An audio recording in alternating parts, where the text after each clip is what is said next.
Hey there, welcome to the video. I'm Dying Legacy and this is the Voidcaller build, a Magicka Necromancer for solo content. With incredible sustain and crowd control, soloing veteran arenas, veteran dungeons and overworld content will seem like a leisurely stroll through a cemetery for this Necromancer. This is going to be a quick build guide. We'll be going over the race, attributes, mundus, food and potions, followed by the gear, skills, passives and champion point salvables. The info will be minimal, so I'll only be going over what's necessary. However, do feel free to comment and let me know if you want a full detailed guide or if there's anything I could do better. With the introduction out of the way, let's get into the Voidcaller build. Beginning with the race, this is entirely up to yourself as every race has its advantages and every player has their own style of play. But if you're looking for suggestions, I'd recommend either the Khajiit for critical damage, the Breton for sustain, or the High Elf for extra spell damage. For the attributes, we are putting 64 points into Magicka, and for the Mundus Stone, we're going to be using the Lover. Now this is for solo, however if you plan on doing group content, you can take the Thief Mundus Stone, which is going to increase our critical rating. For our food, we are using the Clockwork Citrus Fillet, which will increase our max health, health recovery, max Magicka, and Magicka recovery. This is a gold food, so it's going to be rather expensive if you're buying it from the guild merchant, and will require very valuable materials to make yourself. However, if you want to make things cheaper, you can go for the Witchmother's Potent Brew, which will increase our max Magicka, max health, and Magicka recovery. It is cheaper to buy off a guild merchant, and the materials are a lot less expensive to use. For the potions, we are using Essence of Spell Power, which will grant us Major Savagery, Major Prophecy, and Major Intellect, as well as restoring some Magicka immediately. You'll be using potions for those harder to kill bosses, so there's no reason not to use them. However, if you don't have any, you can always use the Magicka potions that you can find off normal mobs around Tamriel or in dungeons, or wherever you might be soloing, as they're a free and easy boon to our stats, and there's no reason not to use them. With the consumables and such out of the way, we're going to go straight onto the gear. We have quite a few options for the gear. You can use a mythic ring, or you can use an arena staff, or you can just use a 2-piece monster set with our 5 sets. Let's start with our mythic ring, which is the Ring of the Pale Order, with a spell damage enchant and a bloodthirsty trait. You can find this ring from the antiquity system. The Ring of the Pale Order is going to restore health to us whenever we do damage, so it's an incredible boon to our healing. And while using the ring, we'll be pairing it with a monster set. Only one piece, either the helm or the shoulder, it doesn't matter which. And the set we're using is the Slimecraw set, which can be gotten from Wayrest Sewers on Veteran if you're looking for the helm, or you can buy the shoulder from the Undaunted vendor. We'll be using this in Light with a maximum Magicka enchant and the Divine's trait. The Slimecraw set is going to give us extra critical. If you can't get your hands on the ring or just don't want to use it, you can instead use a 2-piece monster set for the Iceheart set, which can be found from Direfrost Keep, the helm from Veteran and the shoulder from the Undaunted vendor. The Iceheart set is going to increase our critical chance, and it's also going to give us a shield anytime we do critical damage. That's going to offset the healing from the Pale Order ring. As well, the shield's up, we can just heal ourselves through it. For the arena staff, if you plan on using one, we'll be using the Maelstrom's Inferno staff, which can be gotten from the Maelstrom Arena. This comes in 2 bits. There is the perfected version, and there's also the unperfected version. The perfected will come from the veteran difficulty of Maelstrom Arena, and the unperfected from the normal difficulty. We'll be using this staff with a weapon damage enchant and the infused trait. The reason for using this staff is because your light and heavy attacks will deal extra damage to enemies who are in our wall of elements. Now bear in mind, the only difference between the perfected and unperfected is the offensive penetration that the veteran version will give. It's only a minimum increase to our damage, so overall it's not necessary, so you can choose either or. If you decide not to use the arena staff, you can however use a willpower staff that you can buy from a guild merchant, or you can get it from your mail after doing a roundup dungeon. The willpower staff isn't going to give us a proc, but it will increase our stats and give us an extra boost on our back bar. And of course, if you don't plan on using a willpower staff, you can just double bar our front bar set instead. That covers our monster set, mythic and arena options. So the next up is our first 5-piece set for our chest, waist, hands, legs and feet. And this set is the Dark Convergence set, which can be gotten from your mail after random PvP battlegrounds, or from your rewards from Cyrodiil or the Imperial City. The Dark Conversion set is going to give us extra Magicka spell penetration and spell damage, and while casting abilities that leave an effect on the ground, it'll create an aura that applies a 60% snare and pulls enemies after a second delay. This will stun them for a second, and after 4 seconds, the area will deal magic damage to all enemies in a 10-meter area. And it's going to do extra magic damage to enemies within 3 meters of the center, increasing by 50% for each target. This can occur every 15 seconds. This adds an incredible crowd control ability to our build, as it's going to drag enemies to us, stacking them on top of our area of effect abilities, and synergizes quite well with our second 5-piece set. Now, for the enchant on the Dark Conversion set, we're using Maximum Magicka for all pieces, and we're using the Divine trait for all pieces. This set only comes in light, as well as our second set, so this is a 7-piece light build. Now, moving on to our second set, which is for our neck, ring, and our front bar weapon. And if you're not using the Ring of the Pale Order, you'll have a second ring here. However, if you are using the Ring of the Pale Order, you can have the last piece slotted on either the helm or the shoulder, depending which part you're not using monster set on. If you're wearing a piece on the body, you'll have Maximum Magicka and a Divine trait. And for the jewellery, we're going to be taking spell damage enchants and the Bloodthirsty traits for all jewellery pieces. And for our front bar, we're going to be taking a Inferno Staff with a Fiery Damage enchant and the Precise trait. And the set in question is the Overwhelming Surge set, which can be found in Tempest Isle Dungeon on either normal or veteran. The Overwhelming Surge set is going to add Magicka weapon damage, and it's also going to give us a 5-piece set bonus, which is when you deal damage with a class ability, you'll surround yourself with a torrent that deals shock damage to enemies within 8 meters of you for every 1 second for 6 seconds, and 15% of the damage that you deal in this way is going to be restored to you as Magicka. This effect can occur every 7 seconds. So this is going to give us a small AoE that's going to do damage, and of course if you're using the Ring of the Pale Order, that's going to heal us for all the damage that it does, and it's going to restore Magicka to us as well. So we have incredible sustain and healing just from the AoE of this ability. And take into account the Dark Conversion set, which is going to pull all the enemies in our vicinity to us to make sure that we get maximum damage to as many enemies as possible. And that covers the gear, and with that out of the way, we're going to move on to the skills. Starting with the front bar, starting with Spirit Guardian. You can morph this from Spirit Mender. You can find this in the Living Death skill tree. You'll conjure a ghostly spirit to do our bidding and stay by our side for 16 seconds. The spirit is going to heal us around every 2 seconds. And while active, 10% of the damage we take is transferred to the spirit instead. Next up is Ricochet Skull. You can morph this from Flame Skull. You'll find this in the Gravelord skill line. You'll lob a skull at an enemy, dealing flame damage.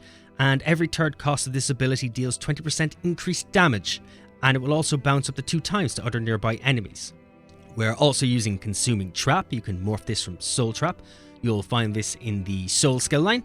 You'll lay claim to an enemy soul, dealing magic damage over 10 seconds. If an affected enemy dies, you're going to fill an empty soul gem, and you're going to heal as well as restore magic and stamina. This portion of the ability will scale off your max health, magic and stamina. We're also using Stalking Blast Bones. You can morph this from Blast Bones. It's found in the Gravelord skill line. You'll summon a flaming skeleton from the ground, and after 2.5 seconds, the skeleton will run after a target and explode, dealing flame damage to them and the enemies nearby. Every second the skeleton spends chasing its target is going to increase the damage of the explosion by 10%, up to a maximum of 50% more damage. This also creates a corpse on death. Next up is Mystic Siphon. You can morph this from Shocking Siphon. This will violently drain the last spark of life from a corpse, dealing shock damage over 12 seconds to all enemies around the corpse and between you and the corpse. You're also going to restore Magicka over 12 seconds while siphoning from the corpse. And while slotted, your damage done is increased by 3%. For our ultimate on the front bar, we are using Glacial Colossus. You can morph this from Frozen Colossus, and you can find this in the Gravelord skill line. You'll unleash a Giant Colossus to pulverize enemies in the area. The Colossus smashes the ground 3 times over 3 seconds, dealing frost damage with each smash, and the final smash will stun all enemies hit for 4 seconds. Dealing damage applies major vulnerability to any enemies hit for 12 seconds, increasing their damage taken by 10%. And onto the back bar, we're using Unstable Wall of Fire. You can morph this from Wall of Elements. You can find this in the Destruction skill line. You'll slam your staff down to create an unstable flaming barrier in front of us, dealing flame damage to enemies in the target area every 1 second. Burning enemies take 20% more damage from this ability, and while the effect ends, the barrier explodes, dealing more flame damage. And if you're using the Maelstrom Inferno staff, any enemy standing in this is going to take more damage from your light or heavy attacks. We're also using Unnerving Boneyard. You can morph this from Boneyard. You will find this in the Gravelord skill line. You'll desecrate the ground at the target location, dealing frost damage over 10 seconds and applying major breach to the enemies within, reducing their physical and spell resistance. If you consume a corpse on cast, you'll deal 50% more damage, and if you do happen to be in group content, an ally standing in the graveyard can activate the Grave Robber synergy, dealing frost damage to enemies in the area and healing for the damage done. We're also using Harness Magicka. You can find this in the Light Armor skill line. It's morphed from Annulment. This will convert a portion of your Magicka into a protective ward, gaining a damage shield that absorbs damage over 6 seconds. The damage shield strength is capped at 50% of our max health. While active, whenever the shield absorbs damage, you'll restore Magicka, and each piece of light armor worn increases the Magicka restored by 33%. This effect can occur up to 3 times. Now we are wearing 7 pieces of light armor, so we're going to get the max effect from this. We're also using the Skeletal Arcanist, which is morphed from Skeletal Mage. You can find this in the Gravelord skill line. You'll unearth the Skeletal Mage from the dirt to fight by your side for 16 seconds. The mage attacks the closest enemy every 2 seconds, dealing shock damage to the enemy and to all other enemies nearby. This also creates a corpse on death. We're also using Summoner's Armor. You can morph this from Bone Armor. You'll wrap yourself in a hardened bone, granting you major resolve, increasing our physical and spell resistance. And while active, it will reduce the cost of Blast Bones, Skeletal Mage, and our Spirit Mender by 15%. This also creates a corpse on death, so we always have a fresh corpse for our abilities no matter what. For our ultimate on the back bar, we're using Ravenous Goliath. You can morph this from Bone Goliath. You yourself will become a horrific Ravenous Goliath, increasing your max health by 30,000 for 20 seconds and immediately restoring 30,000 health. While transformed, your damaging light attacks will restore health, and your fully charged heavy attacks restore even more health. You will deal magic damage to nearby enemies every second and heal for that amount. This ability will scale off our max health. That covers the skills on the front and back bar, and with that done, we're going to have a quick run over the passives. Starting with the actual class passives themselves, and first up is the Gravelord passives. In here you're going to find Reusable Parts, Death Knell, Dismember, and Rapid Rot. These are going to cause our Blast Bone, Skeletal Mage, or Spirit Mender when they die to decrease the cost of our next summons themselves. It's also going to increase our Critical Strike against enemies under 25%. And also, while we have a Gravelord ability active, our spell and physical penetration are increased. And it's also going to increase the damage done with damage over time effects by 15%. So grab everything in the Gravelord skill line. Next up is Bone Tyrant. In here you'll find Debt Gleaning, Disdain Harm, Health Avarice, and Last Gasp, which are going to increase our max health, increase our healing received, reduce the damage we take from damage over time abilities by 15% while you have Bone Tyrant abilities active. And also, whenever enemies die in combat, we're going to restore Magicka and Stamina. So we want everything from Bone Tyrant. In Living Death, it's the same. We're going to want all 4, which are Curative Curse, Near Death Experience, Corpse Consumption, and Undead Confederate. Now, for these, while we have negative effect active on us, we'll increase our healing. And while we have a Living Death ability slotted, our Critical Strike chance and healing abilities are increased. And when we use an ability on a corpse, you'll generate extra ultimate. And while we have a Blast Bones, Skeletal Mage, or Spirit Mender active, our health, Magicka, and stamina recovery is increased. So we want everything in Living Death. Now, with the class abilities out of the way, we're going to move on to our weapons, which is a Destruction Staff. So in here we'll find Trifocus, Penetrating Magic, Elemental Force, Ancient Knowledge, and Destruction Expert. These are going to increase our damage, add extra abilities to our staff, and decrease the overall cost of our abilities from the Destruction Staff. So we want everything in here. We're also using 7 pieces of Light Armor, so we'll be taking everything in the Light Armor skill tree, beginning with Grace, Evocation, Spell Warding, Prodigy, and Concentration. These are going to increase stuff like our physical and spell penetration, our weapon and spell critical rating.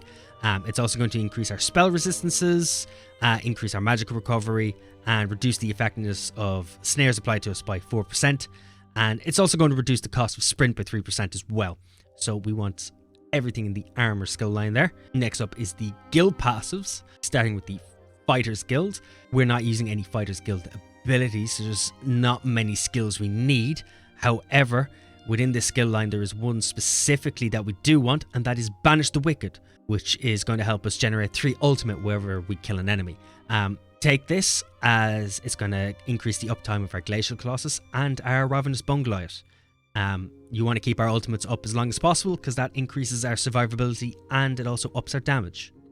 Next up is also the Undaunted skill line. In here you're going to find the Undaunted Command and Undaunted Metal.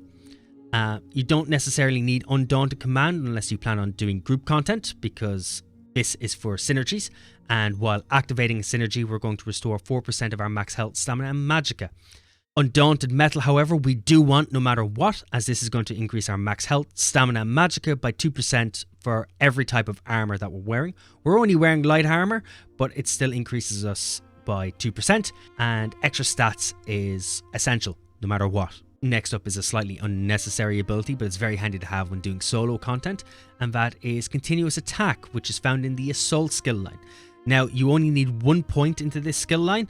Putting a second one in isn't going to give us anything extra, but with this ability we will gain major gallop at all times, increasing our mount speed, so it'll help us get around the map a bit quicker. And last but not least is the racial passives. So no matter what race you've chosen, you want to grab everything that's in there, because it's going to either increase damage or increase our magicka or increase our sustain. This all depends on the race you've actually chosen, so read over it just to be sure. And I know I already said last but not least, but I do have one more suggestion, which is in the Alchemy skill line, and that is medicinal use. It's not completely necessary, but is a quite a big boon to our build, as this is going to increase the effects of our potions, meaning our potions will last longer than their cooldown. So with this skill, you can have your potions active 100% of the time. Now, that covers the passives, and with the passives out of the way, we're going to move on to the champion points, starting with the Warfare tree. In the Warfare tree, you will find Wrathful Strikes to increase our weapon and spell damage. We'll find Fighting Finesse to increase our critical damage and critical healing. We'll also be taking Deadly Aim to increase our damage done with single target attacks, and Master at Arms to increase our damage done with direct damage attacks. From there, we'll move on to the Fitness tree, and in here we will be taking the Boundless Vitality skill to increase max health, Fortified to increase our armor, Rejuvenation to increase our overall sustain, and we'll also be taking the Siphoning spells, which will restore magicka per stage whenever we kill an enemy. Max bonus will be 1500 magicka. With the Fitness tree out of the way, we'll move on to the Craft tree. Now, the Craft tree is up to yourself. Everything in here is kind of fluff, and it's just whatever you think yourself can use or find useful.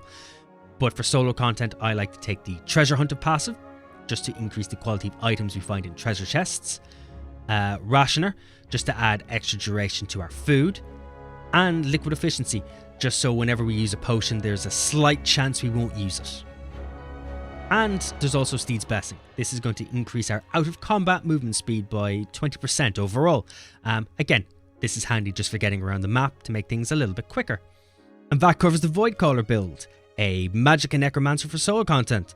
I hope you found it useful, and if you're looking for more builds like this, you can like and subscribe. I have a new build up once every week, usually on a Sunday. And if you have any thoughts or recommendations, or if you just want to let me know how the build went for you, feel free to comment below. If you're looking for more content, you can find me over on Twitch at twitch.tv/dyinglegacy. I'll be live the moment this video goes up, and you can find me every day during the week. Or if you want to know when I'm on, just check out my Twitch profile. It has my days there. But at any rate, I've been Dying Legacy, and this has been the Voidcaller build. So thanks for watching, and as always, guys, be awesome.